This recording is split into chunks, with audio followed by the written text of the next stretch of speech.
little before God, and He will accomplish great things through you.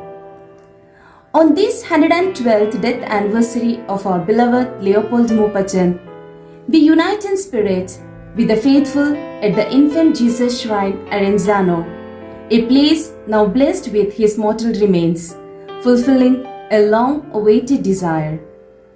With grateful heart, we thank our loving Lord and all those who made this possible. Today, countless devotees venerate this great missionary for the Leopold Becaro. We too join them in faith, trusting that through his intercession, our prayers reach the heavenly throne. Recently, I reflected on the instructions he gave to the first sisters on 14th October 1872. These words, carefully preserved by the sisters, reveal not only his deep spiritual insight but also his practical wisdom. Though the sisters lived a life separated from the world, he guided them to grow in holiness through their daily relationships with students, teachers, parents, and all whom they encountered. He showed them that holiness is found not only in prayer, but in everyday responsibilities carried out with love. His years in Kerala, especially from 1859 to 1876, were crucial for the growth of the church. Working closely with Saint Kuriakos Elias Tavara, he helped shape a new vision for both ecclesial and social life.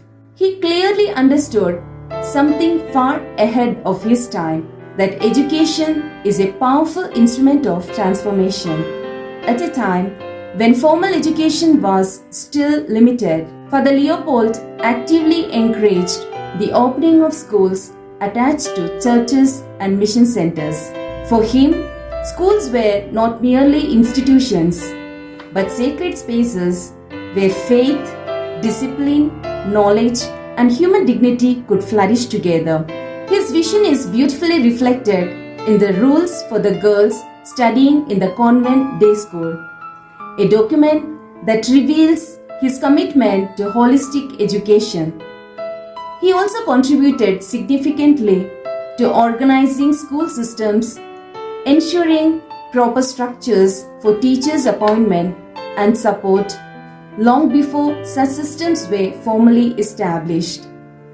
Dear friends, even after 112 years, his voice contributes to echo wherever a school bell rings, wherever a teacher serves with education, and wherever education becomes a source of hope. Let us pray that one day the Church may officially recognize him as Saint Leopold Becaro.